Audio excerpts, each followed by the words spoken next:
Lepas tu dia cakap boleh lah dapat murah nak 10,000 je. Panggil lah bos you. Lepas tu saya cakap alamak memang tak dapat ni. Kalau panggil bos pun bos akan cakap benda yang sama. Tanya Rabi.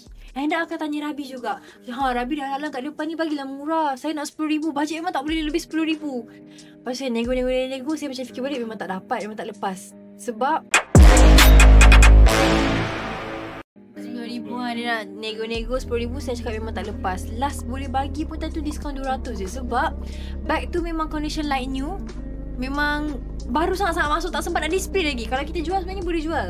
Lepas tu last boleh bagi diskaun 200. Lepas tu dia cakap tak apalah, saya tak ambil lah wallet ni. Macam tu. Dan saya pun tak boleh buat apa. Memang tak boleh lah. Memang tak dapat. Kita punya ni pun tak Itulah, lepas. kos kita pun tinggi. Memang tak lepas. Lepas tu Jom, korang kalau nak shopping ataupun jual handbag dan juga Rolex, klik link dekat bio. Jangan lupa follow. Lepas tu tiba-tiba anak dia pergi belakang dengan bapak dia. So anak dia kata, Mami cuba tengok beg ni Mami. Lepas tu beg Prada backpack yang dah lama gila tu, nylon tu. Go free. Bukan Prada backpack yang ada tulis Balenciaga. Balenciaga tu. Bag tu dah lama gila. Kebetulan Betul. dia pun datang hari Bag tu 2,000 lebih kan? 2,000 lebih. 2,000 lebih. Tapi time tu tengah ada promo. Bawah 1,000 je. Bawah 2,000 je. Jadi Okay. 1990. Saya cakap lah dengan dia. Alang-alang lah kan. Tadi kan dia tak nak ambil Chanel wallet ni kan. Lepas tu cakap dia, kalau you ambil Chanel wallet ni dapat promo. So tengah promo time tu. So jadi 1990. So end up in total patutnya 15,000 lah. 15,000 Almost. 15,000. Dia kata bajet 10,000. Hari tu dia spend 15,000. Pandai, bijak klien. Yes. Tepuk tangan sikit untuk klien kita. Alhamdulillah. Tengok dia tipu saya. Dia kata, tolonglah. Suami saya cakap bajet saya 10,000 je. Tiba-tiba terlebih over budget 15,000. Over budget. Dan suami dia pun kat sebelah dia je. Suami dia kat sebelah dia. Yang tipu saya Saya boleh baca tau. So itulah Karina bos. klien kita. Tapi yelah, kita memang from our side. Kita Dia memang ambil juga Chanel wallet tu. Dia ambil juga Chanel. So 3 lah.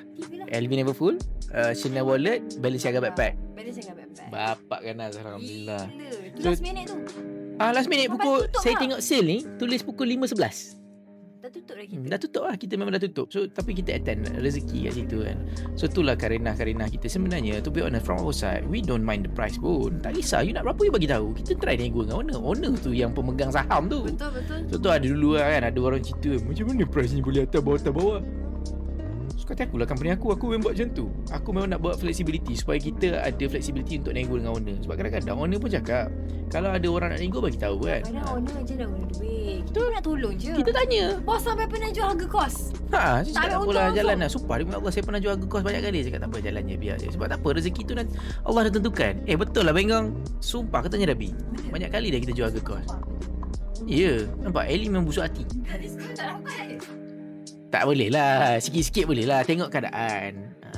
So itulah kerana klien kita yang katanya bajet nak jual barang, nak jual tu, yang datang tu nak jual barang kat kita, end up tiba-tiba terbeli, bajet katanya 10,000. Tak boleh. Memang insist tak boleh, nak balik dah. Kerak-kerak jari, kerak-kerak tangan ni, kerak mata lah, tak boleh.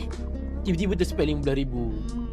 Jom shopping dan jual melalui Icon Lux. Jimat sehingga 70%, installment serendah RM5 sehari. Jual dan konsign item anda dengan kami. Cepat, DM kita sekarang.